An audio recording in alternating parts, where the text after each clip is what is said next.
Olá, boa noite. Boa noite. A gente começa o programa com cinema, um thriller de terror e suspense que ainda discute problemas sociais e racismo. A gente está falando de As Boas Maneiras, de Marco Dutra e Juliana Rojas, que acabou de entrar em cartaz. Um filme premiado, ganhou o Festival do Rio, o Festival de Locarno. Isso. E que mostra que por aqui também se faz filme de gênero. Aliás, o Marco e a Juliana gostam de filme de gênero faz tempo, desde que eles começaram na faculdade, fazendo curta-metragem e tal. O pessoal acho que conhece, quem gosta de filme de gênero brasileiro, Trabalhar Cansa, que foi o primeiro filme deles, super premiado, né? Verdade. E agora eles vêm com As Boas Maneiras. Você anda pela casa de noite. Quando tem lua cheia, o bebê sempre fica agitado.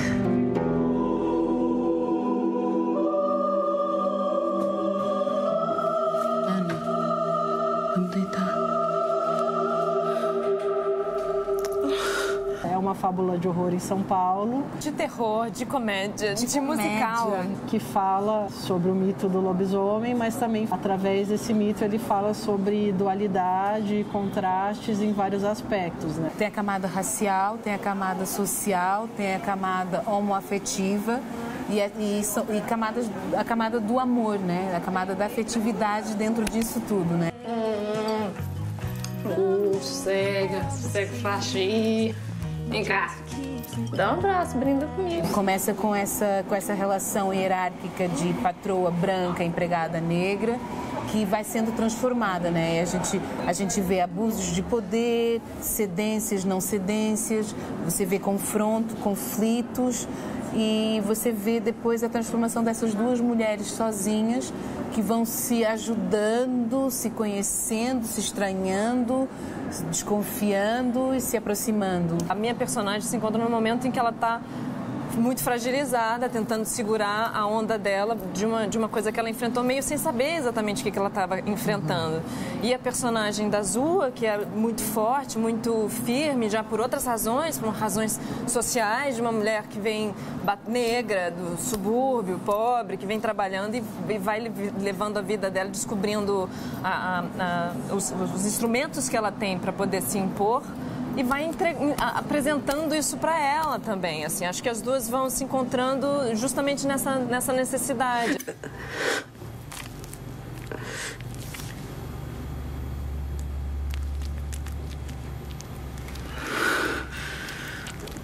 A ideia, na verdade, apareceu num sonho que eu tive, que eram duas mulheres cuidando de uma criança muito estranha, num lugar isolado, que eu contei pra Ju, ela achou a imagem interessante, e a gente começou a desenvolver essas personagens e falar sobre que situação era essa, que maternidade é essa, o que é essa criança, o que isso quer dizer.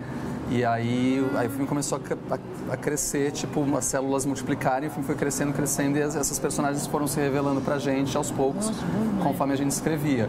Mas a verdade é que sempre foi um filme dirigido por essas protagonistas femininas. Tá top!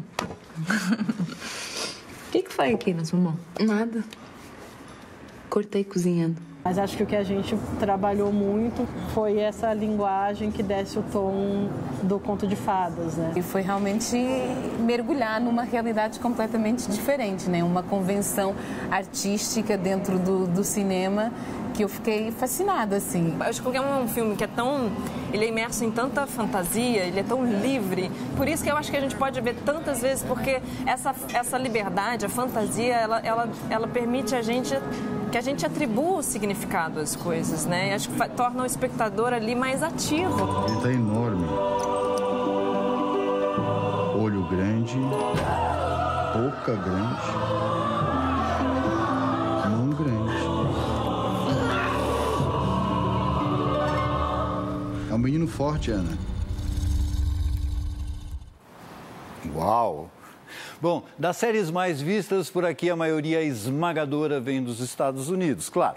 Mas se a gente ampliar um pouco o nosso interesse geográfico, dá para encontrar gratas surpresas vindas de países bem mais distantes, como a Dinamarca. Dá uma olhada na dica do nosso colaborador, Tony Góes.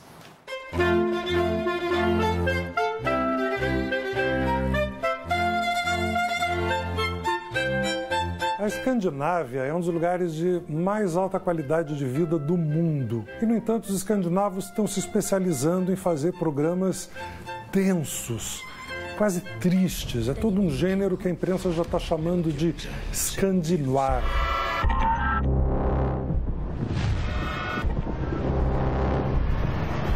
São histórias de terror, thrillers políticos, crimes tenebrosos. Na Netflix tem um monte dessas séries. E uma das mais recentes é a primeira produção da Netflix, feita na Dinamarca. Se chama The Rain, a chuva. O nome original é em inglês mesmo. Meldinger fra Vordingborg vidner om akutte allergiske reaktioner og respirationsproblemer blandt ældre. Du kan aldrig vide, hvornår verden forandrer sig.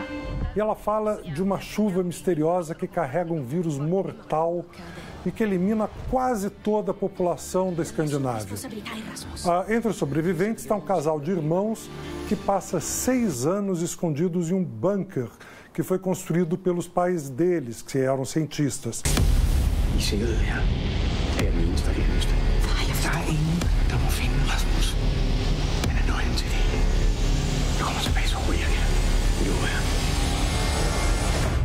O pai desaparece logo no primeiro capítulo. A mãe morre infectada.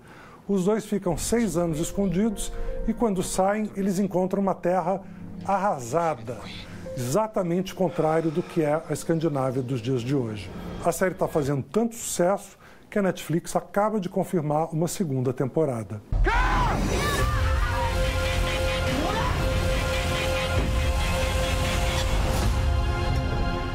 Når regnen falder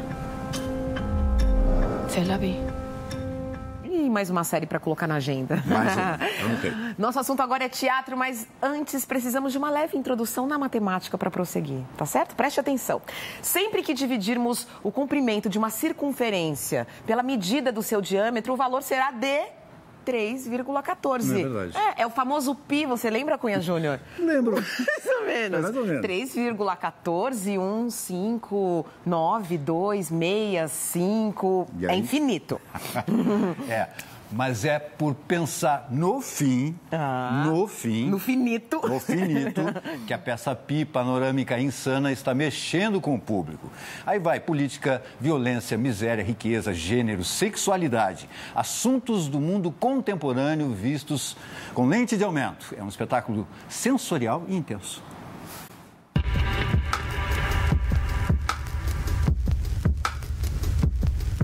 Explica onde que a gente está para o pessoal saber. Por que a gente está no Espaço Entre? A gente está dentro de um teatro que chama Teatro Novo, que foi o antigo Teatro Dias Gomes, e meio em ruínas, assim, um teatro que ele está acabado tecnicamente, mas ele não tem acabamento, um espaço cênico de fato, onde se um ator está num canto ou está no centro sozinho, você sente de fato a solidão.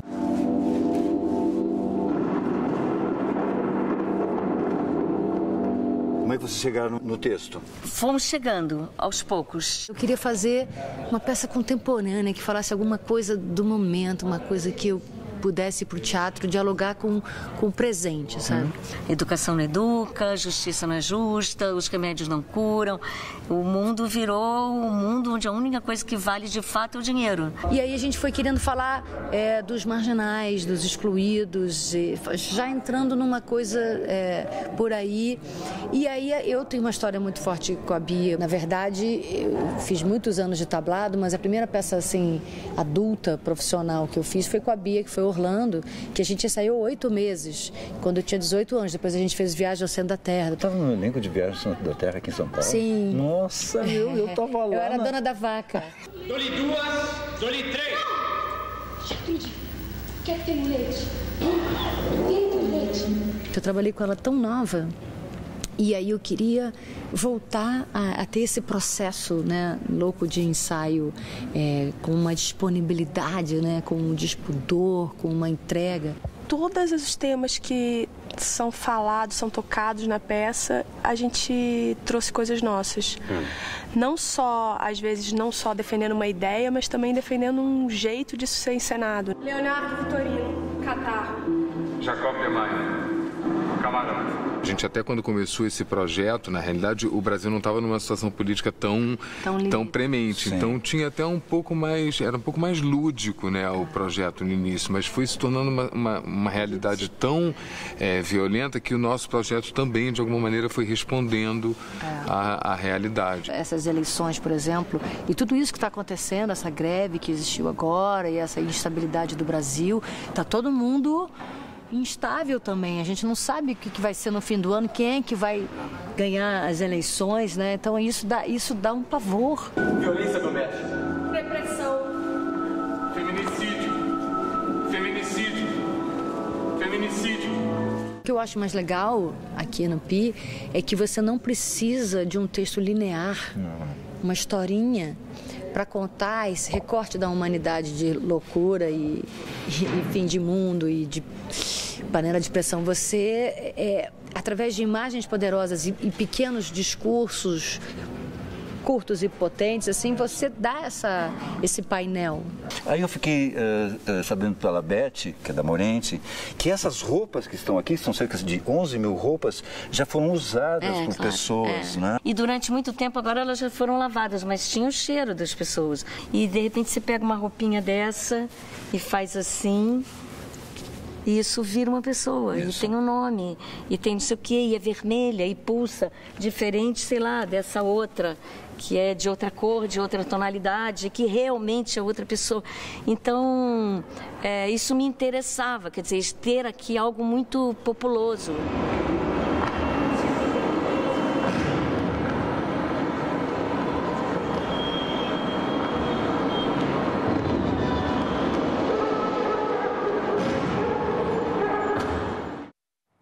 E agora tem música aqui no nosso estúdio com um cantor e compositor que pode comemorar o sucesso do primeiro disco. Muito premiado esse álbum, hein? O Rincon Sapiência, inclusive, construiu o Galanga Livre a partir de muitas pesquisas sobre o universo sonoro e cultural afro-brasileiro. E ele está aqui no estúdio, acompanhado do DJ Mista Luba.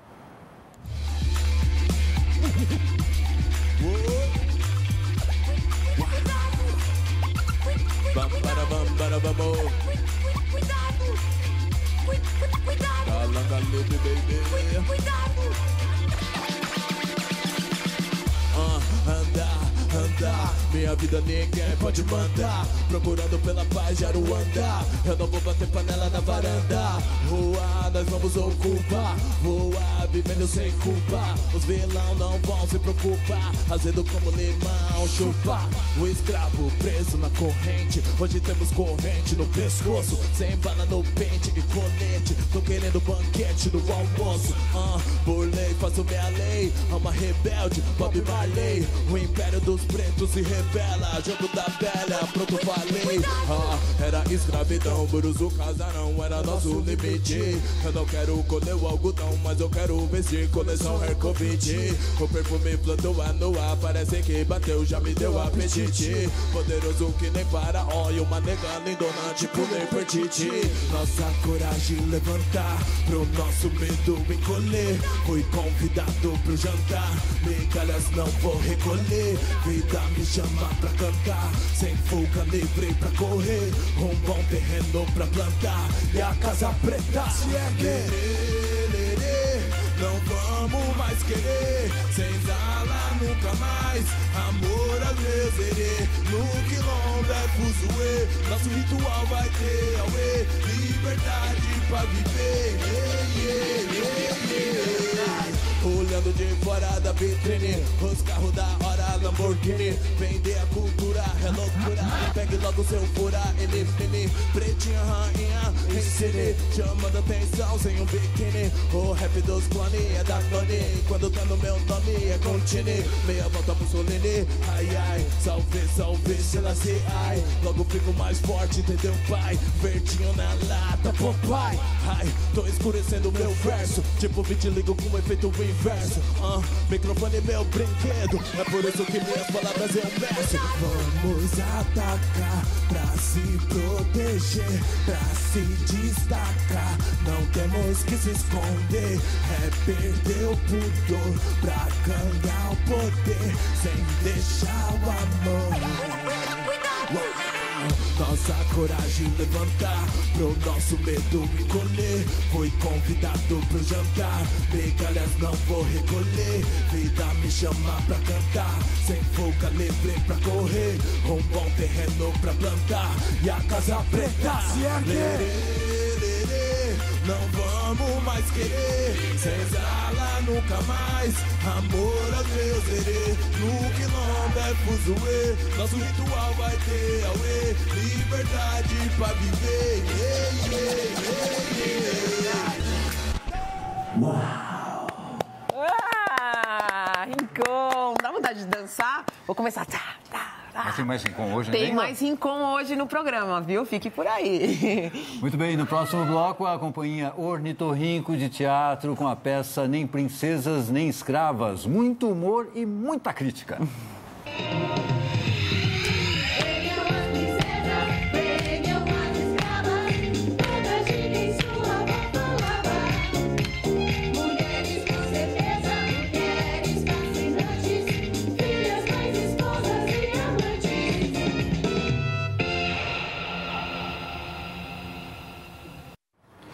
E começou essa semana a 10ª edição do Festival de Documentários Musicais Inédit.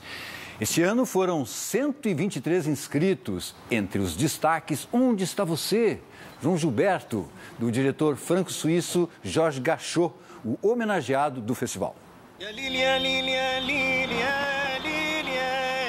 A primeira dica é The Man Behind the Microphone, que é a história de uma garota, assim, a diretora do filme, que ela estava em Paris e num táxi ela escutou uma música que ela gostou e perguntou pro taxista: nossa, que música legal, quem que canta isso? E o taxista diz: Reis Júnior. Falou: não pode ser, esse cara é meu avô. O filme gira em torno da pergunta: por que eu não sabia disso? Papy ne parlait pas de lui, il se racontait pas. Outra dica, Olancho. Olancho é que o diretor vem também, eles são americanos e foram para Honduras para ver toda essa questão dos narcocorridos. Para quem não conhece, o narcocorrido é uma espécie de polca, uma coisa assim, entre a valsa e a polca, que com sanfonas e tal, e que normalmente cantam as proezas dos narcotraficantes. E em um determinado momento, o protagonista do filme faz uma canção que tem uma grande repercussão, né? Vira uma espécie de sucesso nesse circuito. Só que o rival desse traficante homenageado na música fica com ciúme dessa música e manda matá-lo. E o filme começa aí, cara. Competição, quem é que entra? Esse ano, por primeira vez, a gente tem 7 filmes. Nesses 7 filmes está o Fevereiros, que é sobre a Maria Bethânia, né? A relação da Maria Bethânia com o carnaval e também com sua religiosidade, né? Tem esse contraste, né, dessa festa pagã e da religiosidade dela, que é muito bonito. Trabalhei o ano inteiro, Quem é homenageado? Georges Gachot. Georges Gachot é um diretor franco-suíço que já faz uns bons anos, já faz exatamente 15 anos que ele vem retratando... Ele é apaixonado por música brasileira. Adora, né, cara? E ele já fez 3 grandes filmes com músicos brasileiros, né? O primeiro com a Bethânia, o segundo com a Nana Caymmi, o terceiro com o Martinho da Vila, e aí agora ele simplesmente pegou o grande João Gilberto. João, wo bist du? Was tust du? Uma coisa que eu bato muito na tecla é o Inédit é muito mais que um filme na tela. Tem um filme na tela, você pode ver na televisão, você pode ir até no cinema e tal, mas o Inédit permite que você converse com o diretor, que você pergunte para o músico, enfim, que você esteja mais inserido nessa obra para poder enriquecer mais, ou seja, que o Inédit passa a ser uma experiência, não só um filme na tela.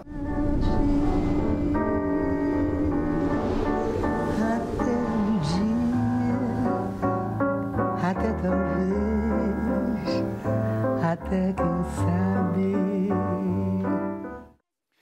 Olha, para amanhã, a nossa dica no Inédit é o documentário sobre o Nazi do Ira, chamado Você Não Sabe Quem Eu Sou. A exibição de amanhã é no Cine Sesc às 21h, complementada aí com um pocket show do próprio Nazi. A gente conversou com o diretor sobre o doc e nós vamos exibir a reportagem no começo da semana. O grupo Ornitorrinco volta às suas origens de teatro cabaré na montagem Nem Princesas Nem Escravas, em cartaz no Teatro Sérgio Cardoso. No palco, ironia, sarcasmo, deboche, para falar de feminismos e machismos.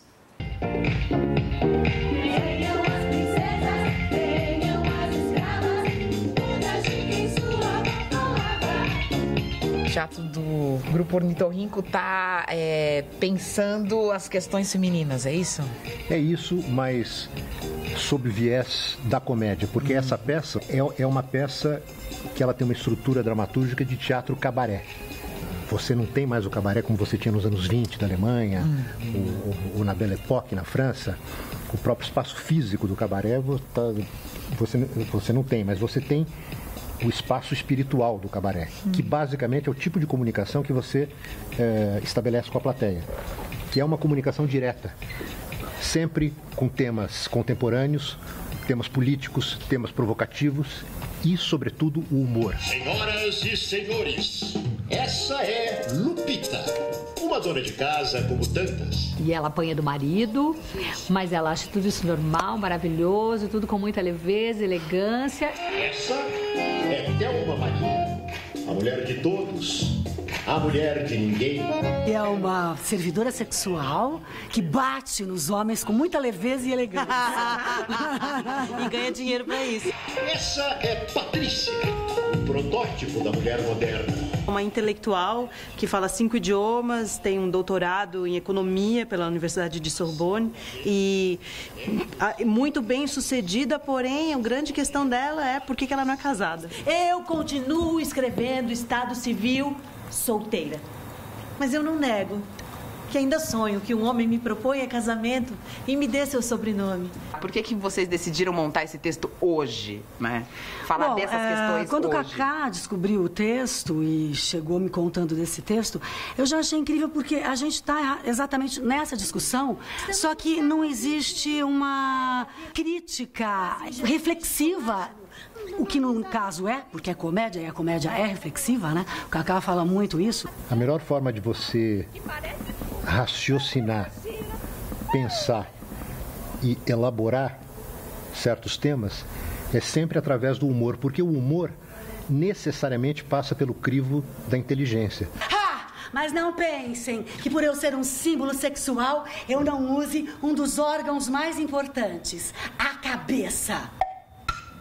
Então eu achei importantíssimo a gente, comemorando 40 anos de Ornitorrinco, fazer um trabalho como esse com mulheres, né? Um trabalho com atrizes e um trabalho onde a gente fale sobre as mulheres, mas de uma maneira não tão politicamente correta, porque está muito chato isso tudo também. Eu penso, eu não falo, porque se eu falar, ele dá uma porrada tão grande que eu saio voando da sala até a cozinha. Todas as personagens, e a gente vive também muitas situações paradoxais, né? Do que é ser mulher, do que é ser feminista. A gente tem o feedback da plateia que todas se identificam com algum elemento de algum desses 3 arquétipos. O que o texto subverte muitas coisas ao falar. Ele não é nem um pouco raso, apesar de você olhar ele como humor, ele propõe muitas reflexões e eu acho que até um olhar crítico do feminismo para si próprio. Aí é a liberdade, inclusive nesse movimento feminista, de você concordar com algumas coisas e com outras não.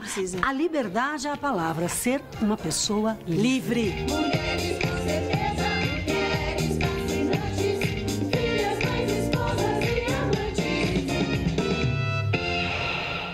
Representatividade negra nas artes. Nessa semana, a cantora Fabiana Cosa esteve no centro de uma discussão depois que seu nome foi anunciado para representar Dona Ivone Lara no musical dedicado à sambista. Um musical que está em produção. Depois de questionamentos sobre o embranquecimento de artistas negros nos palcos, ela renunciou ao papel. Fabiana, que tinha sido escolhida pela família de Dona Ivone Lara, é negra, mas sua pele é mais clara do que a da sambista carioca. Que trago dentro de mim, preciso revelar. Fabiana Cosa é uma das maiores intérpretes de Dona Ivone Lara. Por isso, recebeu o convite para interpretar em musical o período em que a sambista começou a cantar profissionalmente, aos 55 anos. Eu fiquei muito feliz porque eu tenho uma relação com a Dona Ivone, você sabe disso, né? No palco, fora do palco, fui até a casa dela numa das festas de aniversário.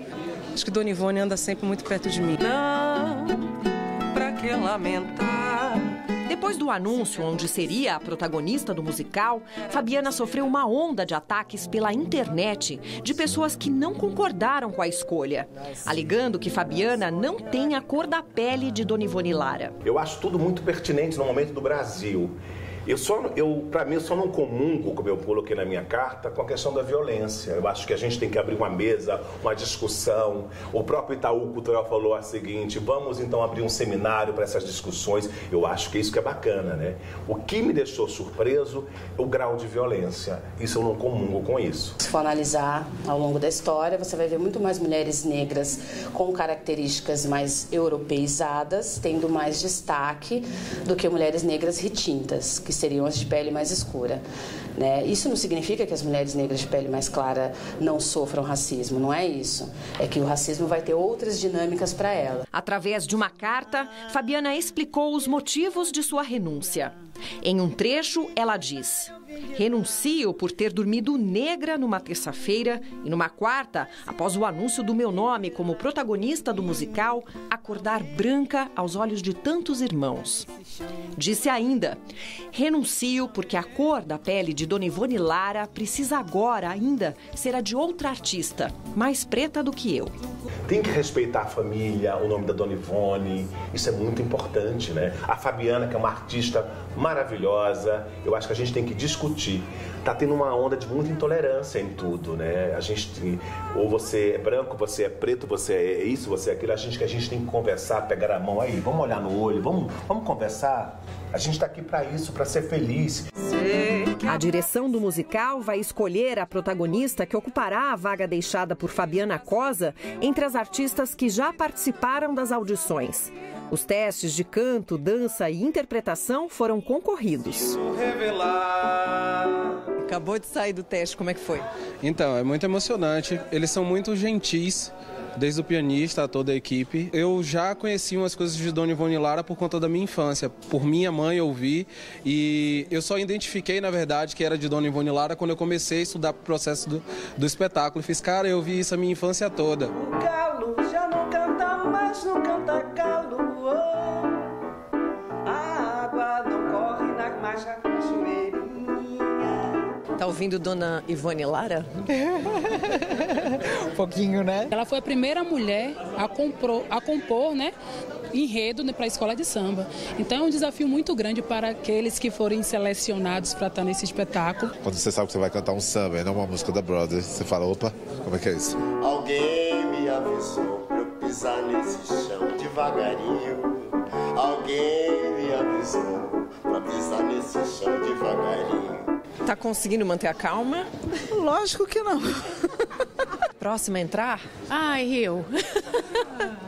Tensa, muito tensa. Mas feliz, muito, muito feliz. Dona Ivone chamou, a gente vem. Não, pra que lamentar se o que aconteceu era de esperar. Ela tem muitas canções que eu gosto muito, assim.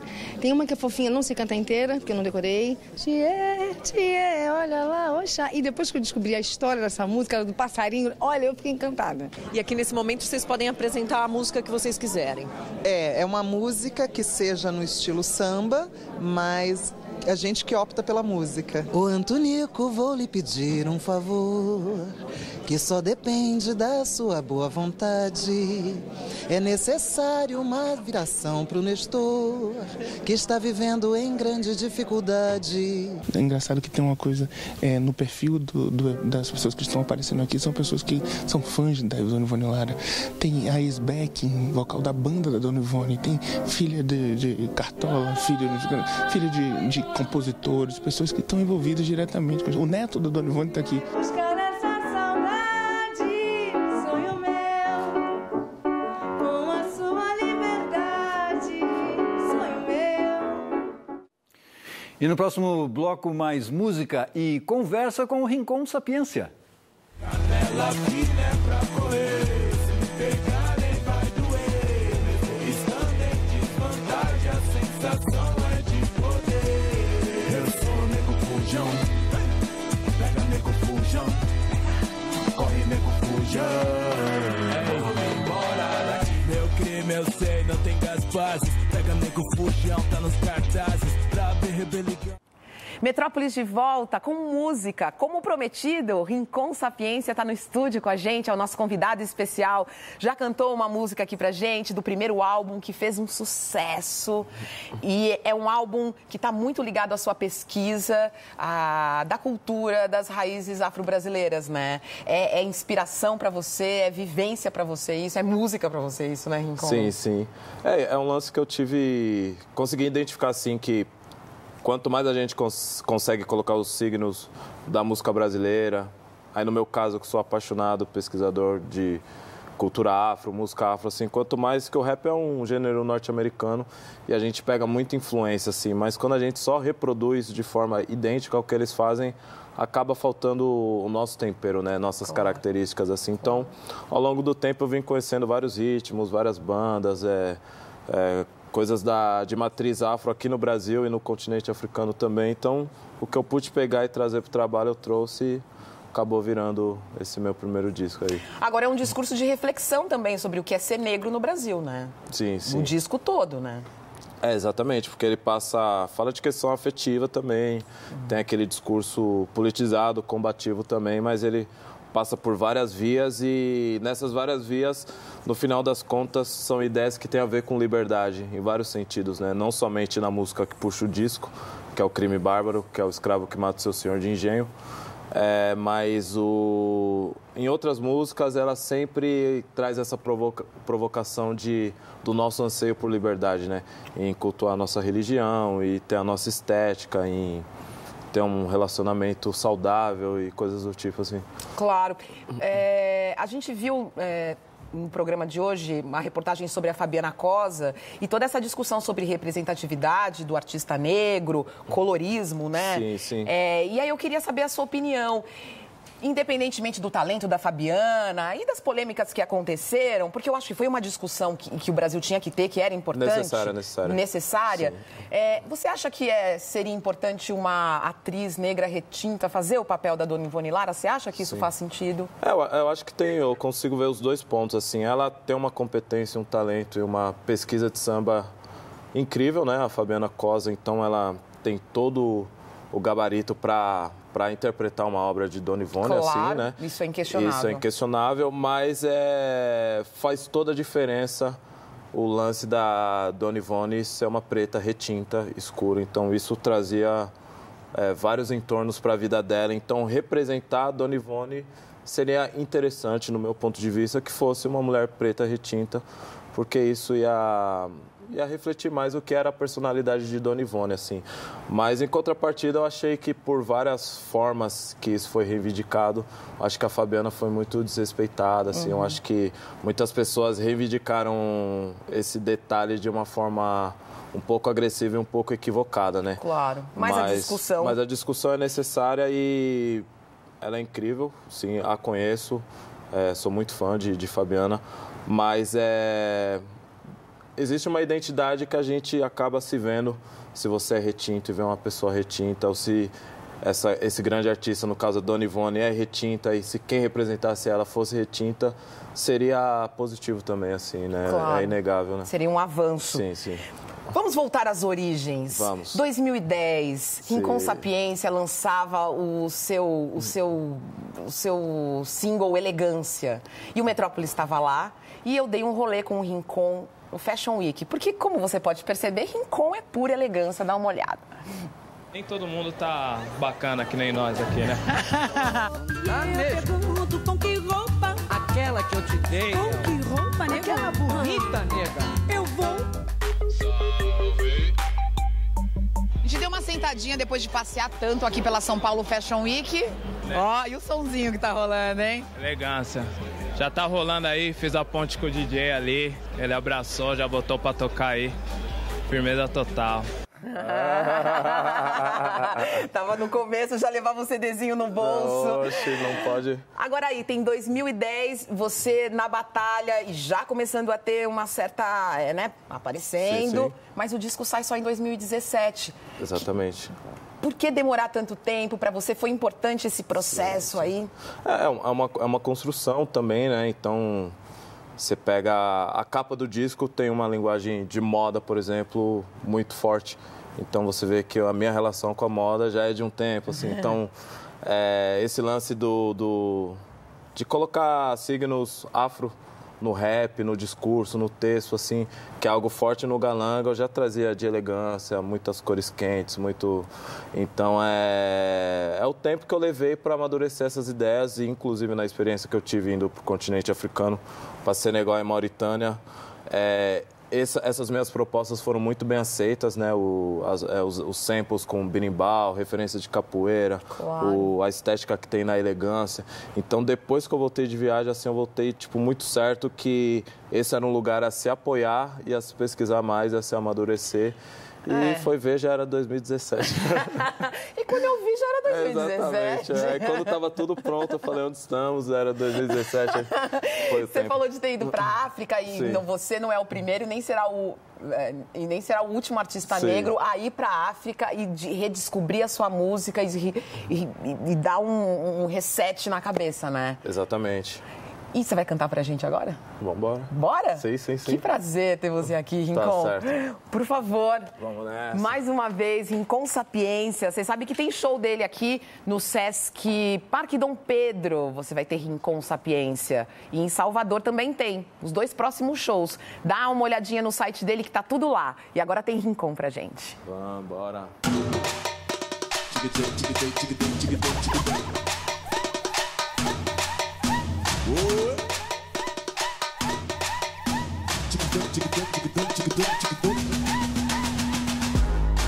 Nós vem pesado como rei, mano. Os pés de black vive dando bala. Na comissão de frente fico como sambo na cara tipo mestre sala. Ponta de lança é meu bloco. Só entra nele quem tem aval. Não bebo nada da meu copo.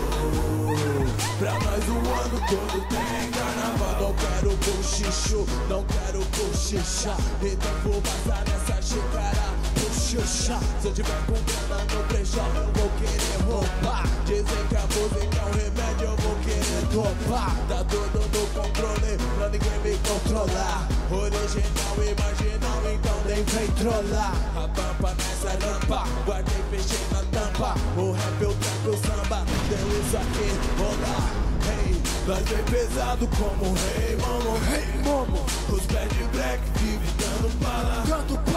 Na comissão de frente fico como sambo na cara tipo mestre sala. Ponta de lança é meu bloco. Só entra nele quem tem aval. Não bebo nada da meu copo. Pra nós o ano todo tem. Skate louco no corpo, a lupa louca na cara. Loucura tipo hospício, o meu ofício não para. No estúdio eu fico mais alto, me sinto em Guadalajara. A coisa fica mais preta, eu sei que a regra é clara. Nossa palavra é munição, nossa voz buzis. Sem moderação, já uma informação. 11 sirenes e giroflex, na cara preta luzes. Eu sugiro, cuidado com os vampiros. Cruzes. Nós vem pesado como rei, mano. Os pés de black vive dando bala. Na comissão de frente fico como sambo na cara tipo mestre sala. Ponta de lança é meu bloco. Só entra nele quem tem aval. Não bebo nada da meu copo. Pra nós o ano todo tem. Então vamos se acuar, a voar que nem passarinho. Tô na rua com os camaradas, não é só pelos camarim. Assim que a vida ensina, no ritmo de um tamborim. Neguinho com os olhos de China, só faltou falar mandarim. Vem de mim, a dama diz que eu sou chique. Quando menor era tudo mim, hoje eu sou um cacique. Afro rap graphic, conteúdo explícito. Se a liberdade quer contra a lei, meu conteúdo é esse rap.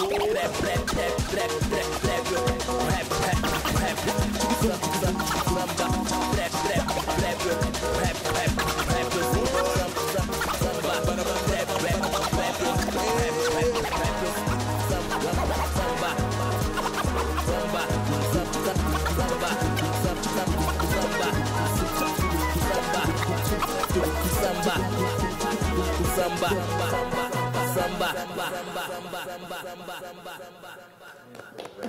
Ai, ai. Com sapiência.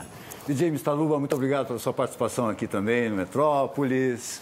E no próximo bloco tem literatura e a exposição que une o Paço das Artes e o Museu de Arte Contemporânea da USP, o MAC.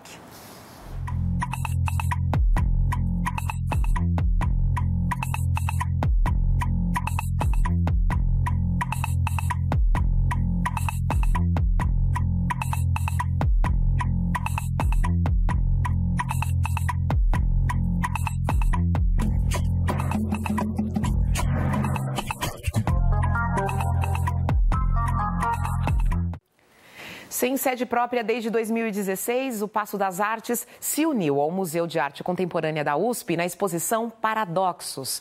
A mostra revisita Regina Silveira, artista fundamental para as duas instituições, e traz ainda outros artistas que já expuseram suas obras no Paço e são parte do acervo do MAC.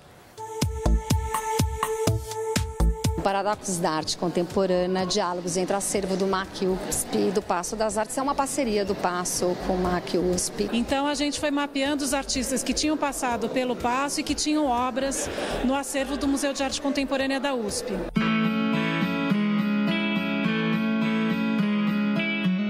A obra que dá o título à exposição, então, é Paradoxo do Santo, que é uma obra da Regina Silveira, né, onde ela contrapõe uma imagem sagrada a uma imagem militar. Patrono militar da Espanha até hoje, Santiago Apóstolo, Santiago Matamoros, e o nosso patrono militar, Duque de Caxias. Essa sombra deriva diretamente da escultura maravilhosa do Brecheret, mas eu usei como sombra perversa e paradoxal da pequena imagem popular de um santo.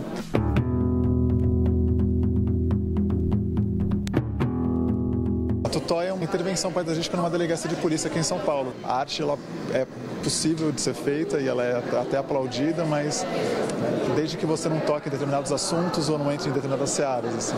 E a Operação Tutóia é um trabalho que fala muito sobre isso, né? Sobre o posicionamento do artista em relação a essa história e estratégias para se executar trabalhos que são espinhosos de alguma maneira.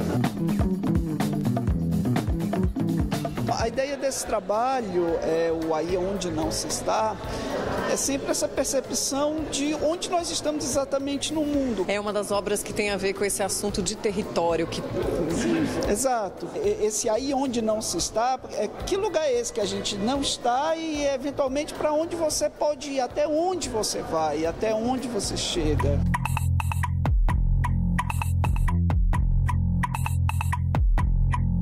Território e violência permeiam, então, também todas as outras obras, né?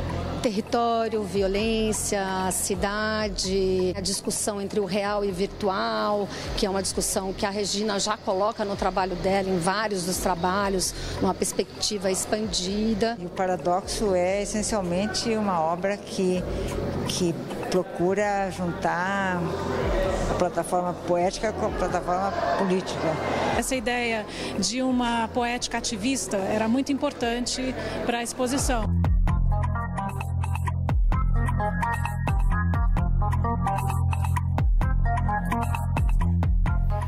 Fragmentos de uma Vida. Esse é o título de um livro de memórias que a psicanalista Ana Verônica Maltner acaba de lançar. Os textos foram compilados pela filósofa Regina Favre e acompanham a vida de Ana desde que ela saiu da Hungria aos 3 anos de idade. Na minha rua tinha muita neurose anônima, eu não sabia dar o nome a ela. Eram 2 os bondes que passavam em frente à minha casa. Um vinha da Praça do Correio e o outro saía dali mesmo e ia para a Vila Anastácio. Viagem está associada à sua vida, porque você nasceu em Budapeste, né, na Hungria, e aos 3 anos você já viajou. Meu pai resolveu vir para o Brasil em 1939. Ele era vendedor da Shell. Então meu pai foi falar que ele vinha emigrar e o cara falou, aprende uma profissão. E ele fez um cursinho de cabeleireiro e minha mãe de manicure. Eu diria que a minha relação com a psicanálise vem de desde sempre, passada de mãe para filha. Só que a minha mãe não pôde fazer faculdade, porque naquele tempo, judeu não podia ir na universidade. Só se tivesse feito 8 anos de ginásio e colegial, sem nenhuma nota que não fosse 10. No último ano ela teve um 9,5.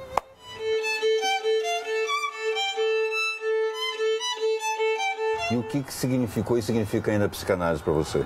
É a única forma natural de pensar. Eu não tenho outro jeito de pensar. E tem a questão de que você aprendeu a ouvir desde menina. No salão de beleza. No salão de beleza. É. Você com 5 anos tinha que ficar lá quietinha ouvindo. Eu não tinha que ficar lá, eu queria ficar lá. Você queria. Eu podia ir brincar, mas eu gostava de ouvir as freguesas contando história. Um dia, eu estava numa sala de café do prédio das Nações Unidas, quando correu como um raio a notícia de que subira aos céus o primeiro artefato humano colocado em órbita em volta da Terra. E ele era soviético. Mas antes de ser uma psicanalista... Eu fui jornalista. E você estava em Nova York quando o Sputnik foi... Eu estava encostado na parede, conversando com meu namorado, que por acaso era o secretário particular do Gromyko, nada mais, nada menos. Era perigoso namorar alguém ligado ao governo russo nessa época. Tudo escondido. Tudo escondido. Mas o FBI descobriu. Eles não foram lá e perguntar para você que relação você tinha com ele? Eles foram perguntar. Aí eu falei que era para fazer uma matéria para o jornal. Eu tinha essa desculpa. Você diz assim, sou judia de ouvido, de ouvir falar, de me contarem o que fomos e o que somos. Ser judia foi sendo um processo mental que não passou pela fé. Não creio em Deus, nem nos anjos. Entendo a Bíblia como texto histórico, com laivos de ficção. É isso aí. Tenho dito. Nossa, como eu sou inteligente, não?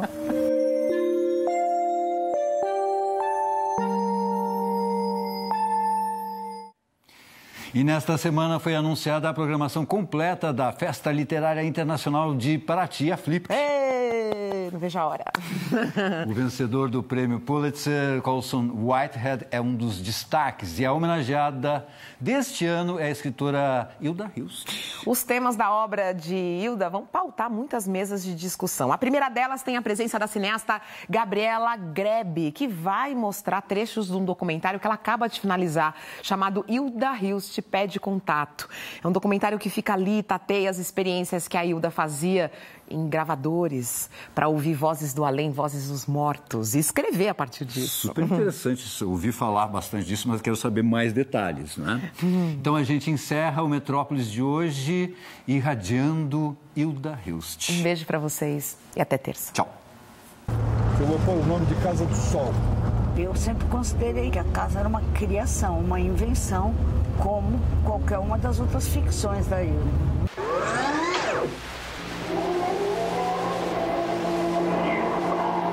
Ela dizia, povo cósmico, Hilda Hilst pede contato. É madrugada, são 4 horas da manhã. Ótimo, Um verso único, oco de fundos, extenso vermelho vivo no túnel dos meus ouvidos. Sempre um, sempre um. E quem viu pornografia nela não entendeu nada. Palavras eu as fiz nascer dentro da tua garganta, úmidas algumas, de transparente raiz, molhado de línguas e de dentes. Outras de geometria, finas e angulosas, como são as tuas, quando falam de poetas de poesia.